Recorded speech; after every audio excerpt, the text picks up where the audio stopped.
आप सब लोगों को जानकारी दे दूं कि हम लोग परीक्षा के स्टेज पर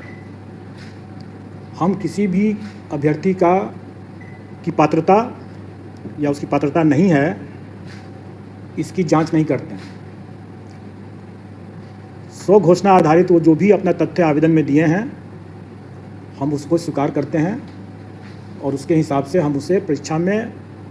भाग लेने के लिए अनुमति देते हैं, एडमिट कार्ड इशू करते हैं और एक बार जब उनको एडमिट कार्ड इशू हो गया तो वो परीक्षा में भाग ले सकते हैं। और डॉक्यूमेंट वेरिफिकेशन का जब स्टेज आता है उस समय हम चेक करते हैं कि वो जो दावा किए हैं कि वो योग्य हैं, पात्र हैं, उसके बारे में उनके डॉक्यूमेंट वेरिफिकेशन के समय में हम चेक करते हैं। अब यहाँ पर आप लोग ज़रूर पूछेंगे और सब लोगों को ये संशय है कि बीएड वालों के केस में स्पष्ट कुछ होना चाहिए कि स्थिति क्या है। देखिए, आप लोगों ने माननीय सर्वोच्च न्यायालय का जो आदेश देखा होगा, पेज 45 में अंतिम पैरा में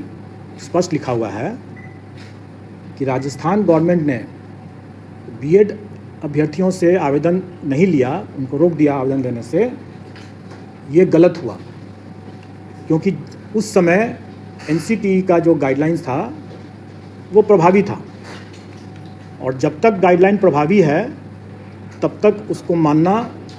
राज्य सरकार को था। और इस दृष्टिकोण से माननीय उच्च न्यायालय राजस्थान हाईकोर्ट और माननीय सर्वोच्च न्यायालय ने दोनों ने ये कहा कि राजस्थान गवर्नमेंट ने ये गलत किया, उनको आवेदन लेना चाहिए था बीएड अभ्यर्थियों से भी। हमारे मामले में भी वही बात लागू होता है। जिस समय हम लोगों ने आवेदन आमंत्रित किया उस समय ये बीएड अभ्यर्थी पात्र थे, योग्य थे और इसलिए उनको आवेदन आमंत्रित करने का मौका दिया गया और उन्होंने आवेदन दिया भी। उसी में आगे माननीय सर्वोच्च न्यायालय ने यह भी आदेश दिया है कि ये एक एस्टैब्लिश प्रैक्टिस है, सेट प्रिंसिपल्स ऑफ लॉ है कि कोई भी वैधानिक संस्था द्वारा कोई एक वैध विधिवत कोई एक आदेश निर्गत होता है तो वो तब तक प्रभावी होता है जब तक कि वो रद्द नहीं हो जाए किसी कोर्ट के आदेश से या किसी अन्यथा। तो इसका मतलब यह हुआ कि 11 तारीख के पहले वो आदेश प्रभावी था एनसीटीई का और उसमें जो भी अधिकार उस सर्कुलर के बेसिस पर जो भी अधिकार लोगों को मिला वो अधिकार सुरक्षित है, वो उसमें कोई रुकावट नहीं है। तो इसका मतलब यह हुआ कि जो लोग नौकरी पा लिए पहले से उनकी नौकरी भी सुरक्षित है, जिन लोगों ने एग्ज़ाम में अपीयर होने का अधिकार प्राप्त कर लिया उनका वो अधिकार भी सुरक्षित है। तो इसका मतलब यह हुआ कि बीएड के अभ्यर्थी जो हैं वो बेशक एग्ज़ाम में अपीयर हो सकते हैं क्योंकि उनका ये अधिकार सुरक्षित हो चुका है।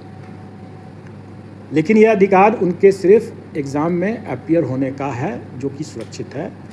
उसके फल पर उनका अधिकार अभी नहीं बना है। परीक्षा फल के अधिकार के बारे में इसमें हमारे विज्ञापन में भी ये अंकित है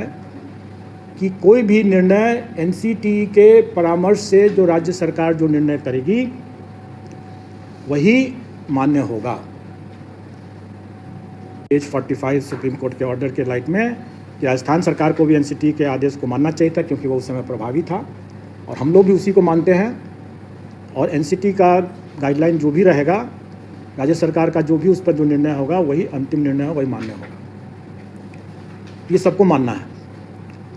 तो इसके संबंध में जब स्थिति आएगी कि परीक्षा फल के संबंध में कि उनकी पात्रता बनती है कि नहीं बनती है, इसके संबंध में जो भी निर्णय होगा वो उस समय उसके परीक्षा फल को प्रभावित करेगा।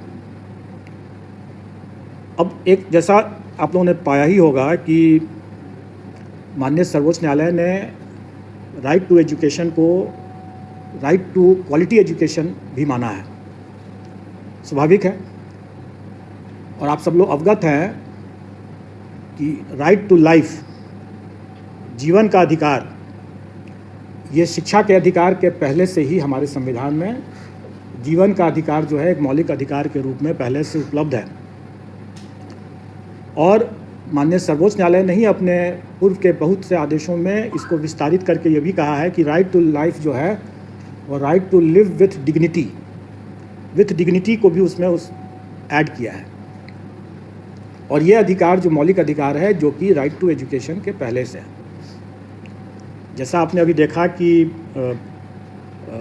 During the currency of the circular, मतलब जो जब तक एनसीटी का वो सर्कुलर वैलिड था तब तक जो अधिकार मिल गया कैंडिडेट्स को, वो अधिकार सुरक्षित होना चाहिए। तो मेरा ये व्यक्तिगत ओपिनियन है, अभिमत है कि